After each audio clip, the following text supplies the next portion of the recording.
Are you a 3PL spending more time and money than you'd like recruiting and onboarding logistics roles? Then it's time to check out Rapido Solutions Group, the leaders in nearshore logistics staffing. Located right next door in Mexico, they have access to the freight talent you need. From carrier sales to tracking and tracing and everything in between, they can do the heavy lifting for you. So if you're ready to get your time back and want to move fast, check out Rapido Solutions Group. Visit gorapido.com to get started today. Have you heard about Bitfreighter and the EDI revolution? Bitfreighter helps companies automate communication with their freight partners through unlimited messaging and quoting. Traditional providers can't say that. The Bitfreighter team is also available 24/7 and responds immediately by phone, email, or yes, even text. Legacy providers can't say that either. So if you want to scale your operations to save time and money, come join the EDI revolution with us. Visit bitfreighter.com to get started today. Hello, and welcome to the Bootstrapper's Guide to Logistics, the podcast highlighting founders doing it the way that doesn't get a lot of attention. We're here to change that by sharing their stories and inspiring others to take the leap. It's a roller coaster ride. You might ultimately fail. That's when I kind of knew I was onto something. It was very hard. It truly is building a legacy. The more life you live, the more wisdom you have. Because we are where we're supposed to be, kind of answering the call. Don't shoulder entrepreneurship on your own. I'm your host, Nate Schutz. Let's build something together from the ground up.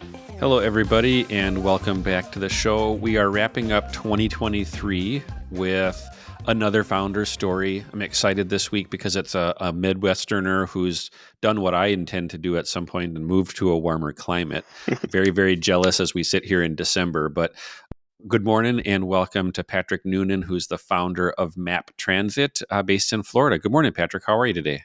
Good morning, Nate. I'm doing well. I really appreciate you having me. Like you said, I'm based in Florida, but I'm up here suffering the cold in Chicagoland with you for the week. So loving it up here. Love being back in the Midwest, but I'm excited for 75 degrees and sunny. I'm jealous. You'll have to invite me down. Maybe we can go golfing in January or February, and you are welcome can pay anytime. it forward. Absolutely. Well, Patrick, why don't you start with just a quick overview? What is Map Transit? So Map Transit is a third-party logistics company. We connect, obviously, shippers to carriers. We founded the company based on a few principles as far as we want to view everyone as a customer. So we look at carriers and customers the exact same way.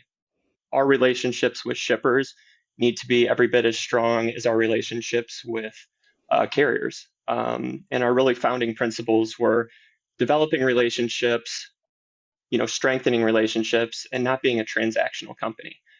I think the companies that have really made it in our industry, it's 100% based on relationships. I think the more we see with technology, don't get me wrong, technology is such a great thing in our industry, but things are becoming more transactional. I'll pick up the phone, I'll book a load or take a load from a customer. It's a one-off, and then maybe we talk 3 weeks later. We founded this company based on talking to people every day, creating relationships, not just, hey, where are your truck's going to be or what loads do you have today, but how was your kid's baseball game this weekend? How's your wife doing? It's Cindy, right? Peeling back the onion more and more and creating lasting relationships. And I think the companies that do that at a high level are the ones that are successful. And that's what we aspire to be. There's a big debate and dialogue going on around technology and relationships in logistics. You've seen a lot of the venture-backed companies fail over the last year, really.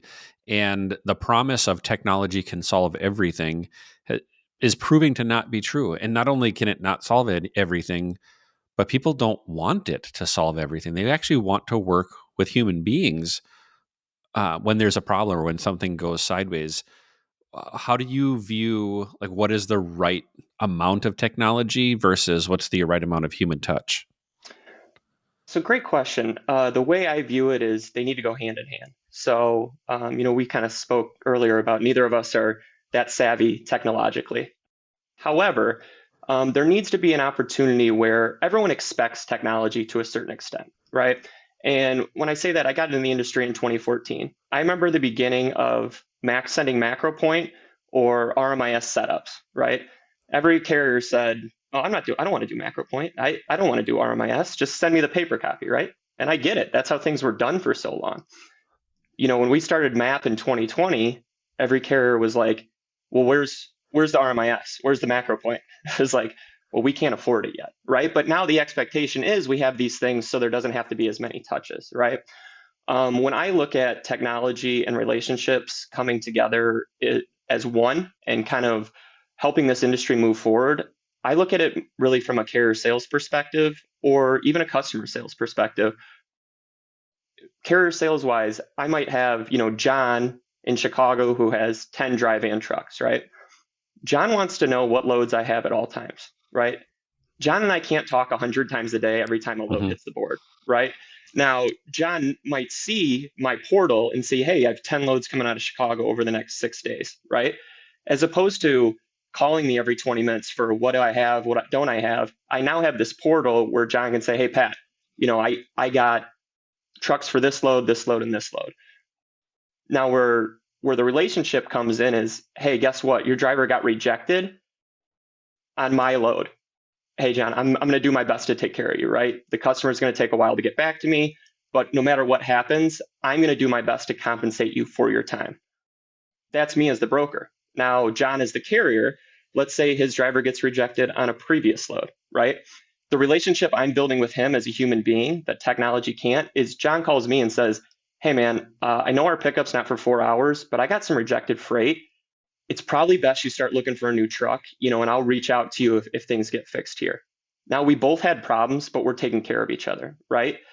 That's the relationship piece. The technology piece is all that stuff that we used to do by phone call or email or this or that can now just be automated, right? Our carrier sales manager, for example, has done such a great job of in our system now, it shoots out to carriers that elect to receive it, all our loads in their area twice a day, right?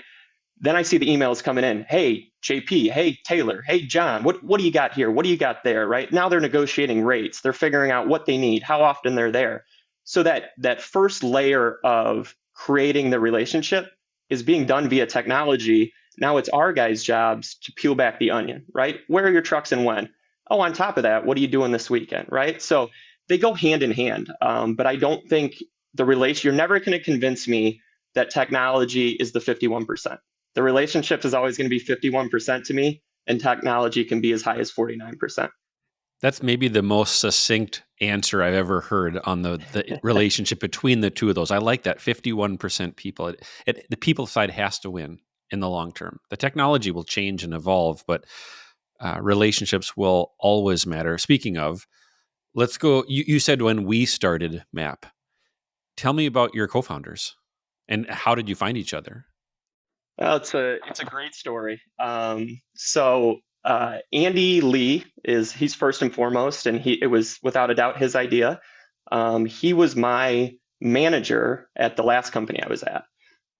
2018, he actually moved down to Florida and started working for a shipper. So he's the main one. In 2020, I said, hey, I'm unhappy with X, Y, and Z. He said, I think he said it jokingly too. He said, well, let's just do our own thing. I said, I'm in. And the next 3 weeks, what I did is I went home. Every night, I just typed into Google what I need to become a freight broker, right? I don't know how people did it before the internet, right? And I just followed those steps. Hey, this is what I need. And then, my dad has some clients. He's in wealth management who are entrepreneurs. And he set up some meetings with me, and I just picked their brains, right? So back to the story, about 3 weeks later, I got back from a vacation. Something frustrated happened. I was just kind of like, what am I doing? I took a walk around the block. I came back in and I said, I'm done here. And I texted Andy and said, all right, I just quit. Let's do it. And he goes, are you serious? It was like, I'm like, yeah, we're doing this, So that was July of 2020. He worked with Max, who's my other co-founder, Max Fanger. He was a sales guy for the brokerage portion of the shipper they worked for in Florida. I've never seen someone who can talk like Max. You can hear him on sales calls, and you hear the person on the other line saying, no, no, no, no, no. 90 minutes later, you hear Max say, what's that email address again? So we had the perfect kind of relationship there. So the three of us decided, hey, let's do this. We actually brought in a fourth silent partner who owns 80 assets down in Miami. And then I moved from Chicago to Florida, October of 2020. And at this time, we were struggling to get the company open. There was all these hoops to jump through with the government. 2020, of course, things were nuts. Nothing was Yep. happening on time. So what we actually did, we couldn't get the company open, and we had no money. So Max had a customer. It was a freight forwarder. And I'm not going to say who their customer was, but it was a mail company out of Memphis that has orange and purple. So you can read between the lines there. Okay, keep going. So what we did is I called my buddy up and I said, hey, would you mind if I worked as an agent model under your brokerage? And he said, yeah, for 50% of the profits, I'll do it. Which at the time we were like, 50% is so much.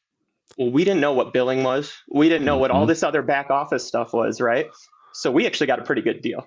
So what we did is I moved to Florida. I worked off of Andy's kitchen table in Boynton Beach, Florida. And I cradled to grave the whole thing. So I was working with the customer. I was booking the trucks, updating everything. We split 60,000. So we got 30,000 of it. And that was the capital we used to start the company. So that was freight forwarder peak was,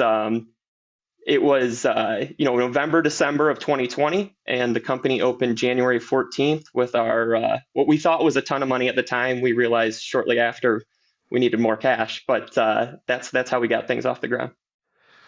I just had a memory of the FedEx story. Is they almost went out of business, and their founder flew to Vegas and played blackjack and won enough money to keep the company afloat. So to hear, not that you were gambling, but to hear your story of we didn't have enough to get started, so we had to hustle and grind in the agent model just to be able to have enough to get started on our own. That is the essence of bootstrapping. It is starting with nothing and turning it into something. Does that make you, as you think back on that 3 years ago, and you have humble beginnings, but you're not in a humble place now. You have accomplished quite a lot. Do you hope to retain that scrappiness as you get bigger and bigger? Absolutely. I mean, the way I look at it is the FedEx guy he was literally gambling, right? I was also gambling, but I was gambling on myself.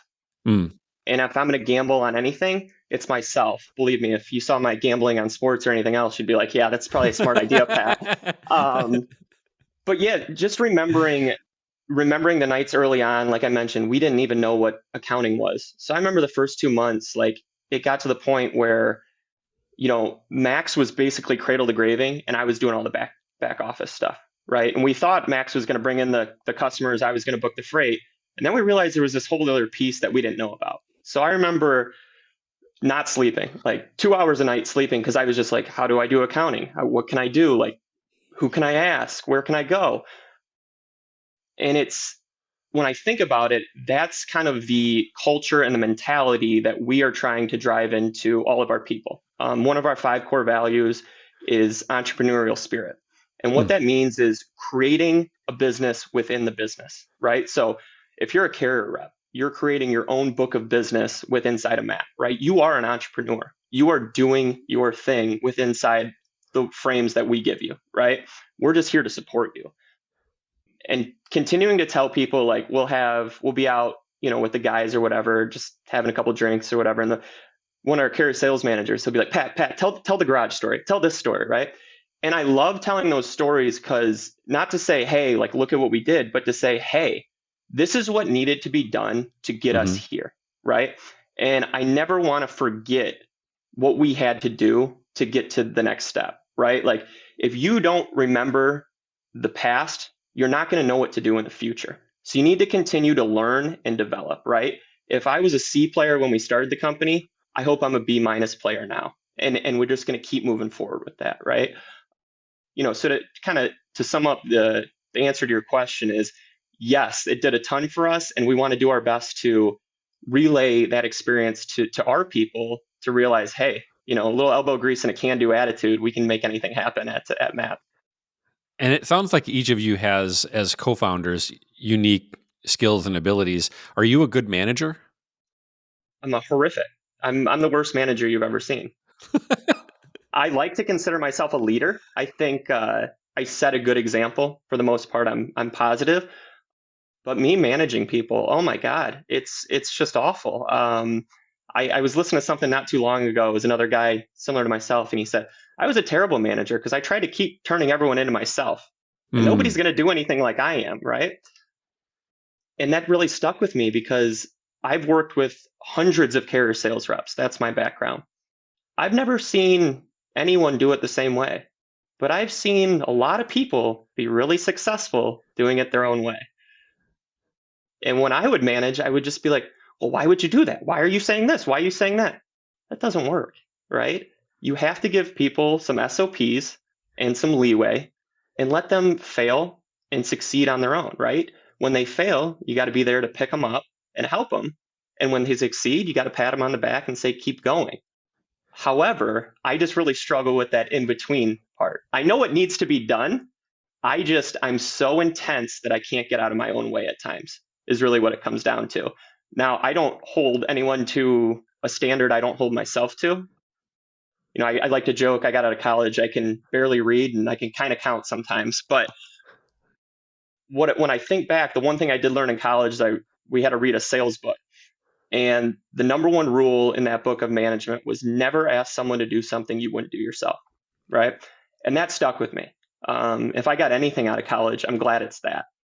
So no, I'm a horrible manager, but I do know that if I'm not willing to do something, whether I own the company or I'm X, Y, or Z position, it doesn't matter. I can't ask someone else to do that if I'm not willing to do it myself. And that's back to kind of the culture we're creating and making sure that that continues, because now that we're building out the management layer, our managers need to have that same thought process as we have about that. So it sounds like people management is not in your DNA, but I know that entrepreneurial pursuits and business ownership are. And you shared a little bit about your grandpa with me. Can you tell me what his story was and how it influenced you? Well, both my grandpas have influenced me. Both their names are actually Lewis, which is my middle name. My grandfather on the Noonan side was a accountant for Amoco for, I think, 45 years and retired at 59. So when you talk about being fiscally responsible, being disciplined, and just being a good human being, that was him. He passed in 2020. Huge impact on my life. He was such a great guy. Now, my other grandfather, much more of a character, probably where I get some of my personality from. And when I talked about opening the company, reaching out to entrepreneurs and saying, hey, how did you do this? How do you do that? My grandfather talks in this deep, real blue collar accent type thing. He's like, hey, I'm Pancho. We call him Pancho. And that's just how he speaks, right? And I remember before I was moved to Florida about 2 weeks, I was back in Iowa. And I was like, Pancho, how'd you get started? He's owned his own company since he was, I think, 20 years old. He's 85 now, excavating company. So you talk about blue collar, tough work, right? And the way he tells the story is him and his brother went and bought a backhoe down in Cedar Rapids from Caterpillar. They had to come up with $1,000 on a $10,000 backhoe. And then they hook it up, they drive down the road, and somebody just waves them down and says, hey, I need some work here. And then they get it done, right? I know that's not what happened. He's a salesman. He's a storyteller. He was in a bar somewhere on a napkin, writing out a contract. He's so full of it, right? But I think I used to say I didn't get the quality. My uncle still calls me out about it. I didn't get the hard work quality, right? That the galleries have. That's my mother's side. I got it when I was older. And he just had a heart attack a couple years ago. We thought we were going to lose him. And guess who's still out in the backhoe every day working? He's going to die out. In his 80s. Exactly. He's going to die out there in the field, and that's how he wants it, And I just love it. That's happiness for him. That's hard work. And when I look at those two, I think about every single day. I actually never had a tattoo. I got one just before the company opened with them on my side. And it's just a reminder, when things stink, I have my one grandfather who was so disciplined, so smart, retired at a young age because that's what he wanted to do. He wanted to be part of his grandkids' lives. He never missed a basketball game, never missed any of our games, right? Always there for us. And then I have the other grandfather who was always there for us as well, but he did it in a different way, right? He did nothing but work. But when we grew up on that side of the family, we had all the toys, right? He had the four-wheelers, he had the boat, and that was just how he liked to do things, right? It was, he wanted us to experience the things he didn't have growing up. And that's kind of how he showed his love. I mean, they were just there for us in different ways. And I remember saying at a young age, I have the coolest grandparents. I want to be like them. And when I come home now and I have a rough day, it's like, what would those two do in this situation? You know, how are you going to get over this? And it's great memories to have. It's wonderful to be able to have that strong of a family line in connection through multiple generations. It sounds like you've won the parental or family lottery. Yeah, I say that every day. There's no one in the world luckier than me when it comes to family. I got two great parents who are very supportive. When we went to open the company, they were the first people I told, and they said, "Cool, you need money?" And I was like, "Really?" You know, like I couldn't believe just how open they were to it. But I think they knew the values they instilled in me at a young age. They knew I was going to be okay. And I laugh now. As we talked about, I'm not a good manager, but I laugh now. I had so much disdain for my parents growing up. And you know why? Because they told me no. They did the right things for me. And I see myself in those situations sometimes too, when people get frustrated with me. And I think, are you doing right by them? Right? And the saying I love so much is, I would rather you hate me and get better than like me and stay the same. Right? Now, of course, I hope everyone likes me. I don't want to be hated, but I want people to be better. And when I look back at how I was raised with my parents, they didn't care if I was happy or not with their decisions. What they cared about was instilling the proper values in me, so that when I got to where I am today at 35 years old, trying to create something for other people, I was going to do the right thing when no one else was looking. Right? And I feel that every day, like, thank God I had them in my life, because anytime I do something wrong, believe me, I get caught. So I know, hey, you got to stick on the straight and narrow. You know, you're not going to screw drivers out of detention. You're not going to, take shortcuts that are going to make an extra 100 or 200 here, right? You're going to do the right thing, and in the long run, it's going to pay off for you. That's a great example of long-term thinking, because it is tempting to take the little extra now and maybe risk a relationship or a future opportunity. But those who are willing to delay gratification and do the right thing in the long term doesn't mean that they're going to be for sure successful, but it means that you improve the likelihood of being successful. Let's go back to the comment that you made about your parents offering, to support you when you started the company. So you took this 30 grand that you made doing the agent model, and you put all that into the new business. What is it like in the early days, just from a cash flow perspective, trying to make it week to week? 3 years ago, I would have said, "What is cash flow?" Oh, that's the stuff they talk about in the podcasts or in all the biographies about entrepreneurs I read, right? So good story, actually. When we started, we had, the 30K, and we figured we're going to factor. Andrea, our fourth partner, our silent partner, he got us a great factoring rate. So we decide, okay, we're going to factor. No big deal, right? We book the load, we get the paperwork, we send it in, they're going to advance us the money. Well, back to me not really being able to count or read or whatever. We had to fill out these little spreadsheets every day. And there'd be 5, 6, 7 loads on the spreadsheets, right? And there'd be, let's call it 10 columns across. And you have to fill each one in properly, right? So 7 times 10, we're talking about maybe 70 columns you got to fill out. If one of those columns was wrong, it would get rejected and you wouldn't get your money that day. And we were wrong every single time. I mean, it took us 3 to 4 transmittals to get it right every time. And the factoring company, believe me, they hated us. They hated us. And I get why, because we made their lives harder. In some ways, they made ours harder, but we had to do it, right? So I remember we're probably about a month in, and we hadn't taken any money at the time, right? And we got like $6,000 in the bank account, which $6,000 is a lot of money. When you're running a business, 5, 10 loads a day, not a lot of money. So go back to the parents, like, hey, don't need much, but just a little bridge to get us, through the first 6 to 9 months until we can really start cash flowing. And I mean, it was a very small amount of money, but it was all that we needed just to screw up our transmittals every single day, and then, wait the 2 to 3 days to get our cash as opposed to the one day. And within, I think, 8 months, we had paid them back in full. But it was so funny at that point. Like, we're kind of looking around at each other and realizing, oh yeah, this cash flow thing that everyone talks about, this is a real thing. We need to be cognizant of it. Now, on the back end of that, what's funny is we did it.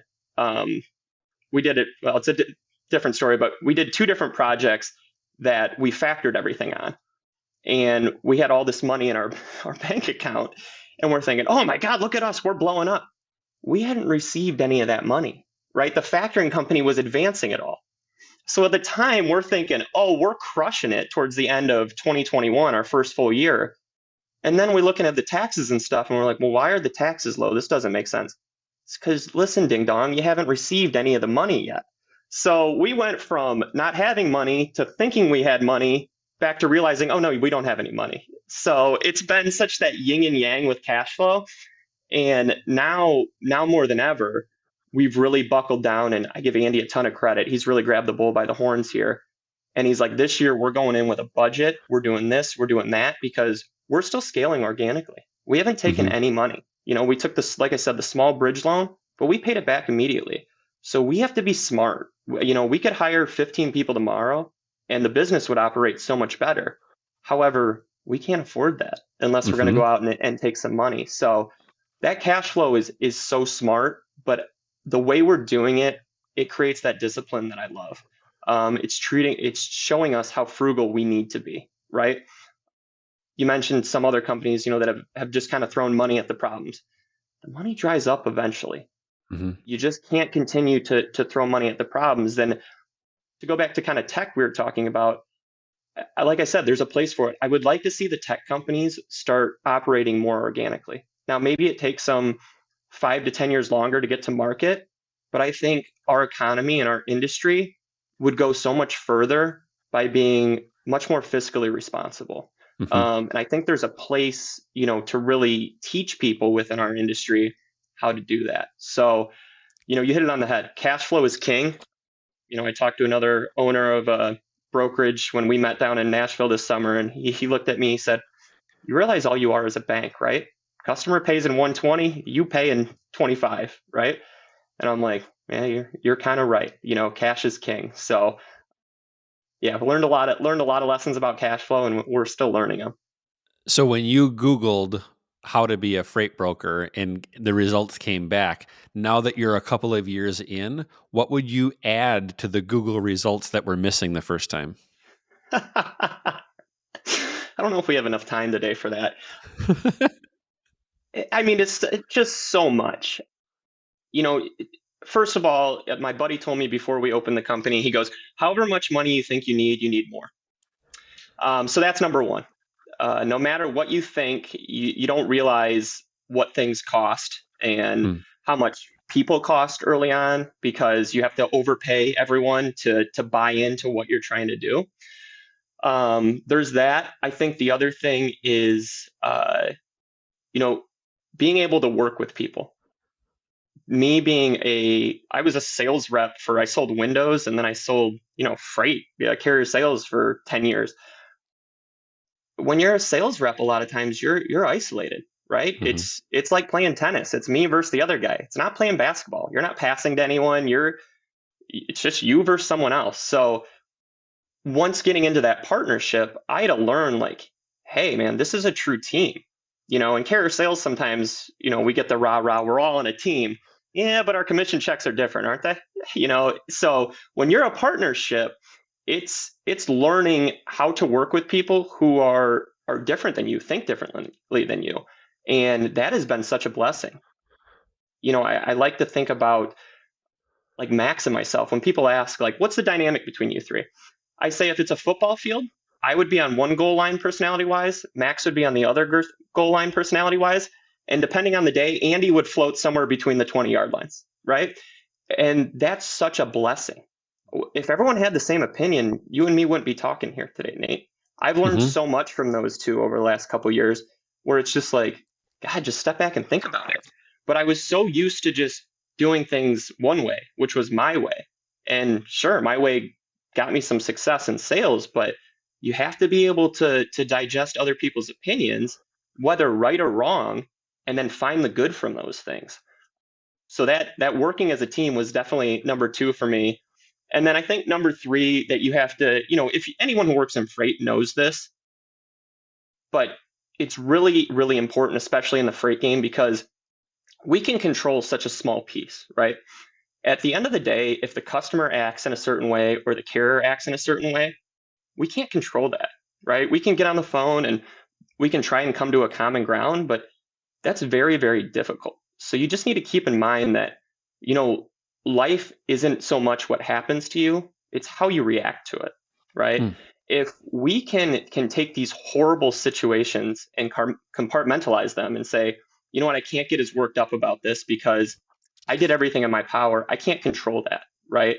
When you worry about things that you can't control, you're worrying about the wrong things. And I've seen that dynamic in, when I was trying to manage people for a while, one of the things I laughed about is like, I get to a point, it was like, I want it more than you do, and it was like, I would never say that to someone, but I would think in my head, like, you just have to be able to stay positive, and no matter what's happening. So for me as a manager, like, I need to be able, maybe I wanted it more than they did. I need to be able to help them. If they're a C player, let's get them to a B player, right? Doesn't mean we're just done because I want it more than they do. I got more screws missing than most people do. So I'm going to want, I'm going to want these things, but how can I help people? How can I compartmentalize the things I can't control and then work on the things I can't control, right? So I can't control wanting it more than someone, or this carrier acting erratically, or this customer acting, this way or that way. But what I can control is my actions and how I respond to it. Am I going to get down in the dumps about it? Or am I going to say, okay, I understand, I'm going to take the L on this one, and I'm going to move forward and try and take a W on the next one. So those are the three things that really have kind of stuck for me. It sounds like you have a high degree of self-determination and the ability to be thrown into an environment and influence it or impact it rather than have it push you down is a common characteristic I find of successful entrepreneurs, that you're going to encounter difficult things, and yet the successful entrepreneur perseveres and is resilient in the face of that and simply adapts endlessly to the environment in order to find its own unique path to survival and growth. So you've made it through the hardest part of starting a company, early days of Cashflow, early team dynamics, and obviously a very turbulent macro environment, both ups and downs in the last 2.5, 3 years. Very much So as you look forward 24, 25, 26, or beyond, what are your biggest and wildest hopes and dreams? Other than world peace? We'll take that. It's a good start. It's very simple for me. I made a post on LinkedIn back in the day, kind of my rules of entrepreneurship. All my hopes and dreams, will start with one thing, and that's creating opportunities. If we continue to focus on one thing, creating opportunities for others, we're going to be fine. Now, my hopes and dreams are, of course, we want to be at $100 million company by the time, I think, 2026, right? And people will say, well, money doesn't make you happy. Agreed. Money doesn't make you happy. But you know what money does in this environment? It creates more opportunities for others, right? The guy who wants to be the manager, the gal who wants to go from operations to carrier sales. These vertical movements that we can do, or these upward movements that we can do when we have a $100 million company and not a $20 million company, that benefits everyone around us. So I know the more opportunities we create for people, and like I talked about earlier, they're an entrepreneur within the framework of our team. So some people are going to grab those opportunities and run with them. Some aren't. That doesn't mean they're a bad worker or a bad person. Maybe there's just a different role for them, right? Maybe the guy who grabbed that opportunity as an account manager or as a customer sales rep, maybe he needs an ops rep, or maybe he needs someone to assist him. Well, look at that. Now we got one stud who grabbed the opportunity, who created another opportunity for someone else. That sounds a lot like an entrepreneur to me, right? So yeah, we have big things ahead. We're going to open up a Chicago office this year, which is going to be exciting. That's going to be really the next step in our growth process. But it all comes back to one thing: continue to focus on creating opportunities, and the rest will take care of itself.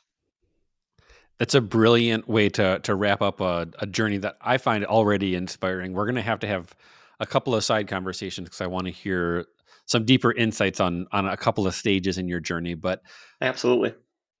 we're all rooting for you, Patrick. I have no doubt you're going to continue to be successful. You get some tailwinds behind you with the economy in a couple of years. You've got the framework built. You've got the model down.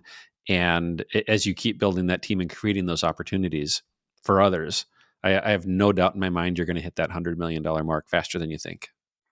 Well, I appreciate it, Nate. It takes a village, and that's one thing we learned very quickly is how much support there is out there.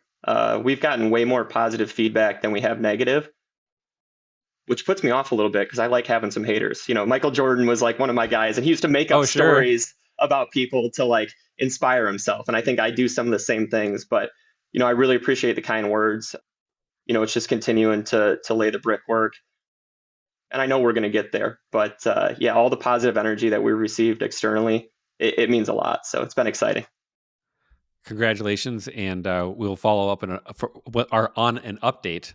I'm going to say 2026. That's going to be the finish line, because I know you're motivated by doubters. I don't know if you're going to be able to do it that fast. No, that'd be awesome. I'd love to pop on again, and I know I'll have plenty more stories by then. So yeah, I'll be excited for that. Right on. Take care, my friend.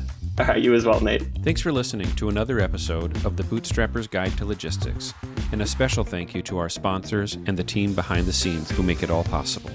Be sure to like, follow, or subscribe to the podcast to get the latest updates. To learn more about the show and connect with the growing community of entrepreneurs, visit logisticsfounders.com. And of course, thank you to all the founders who trust us to share their stories.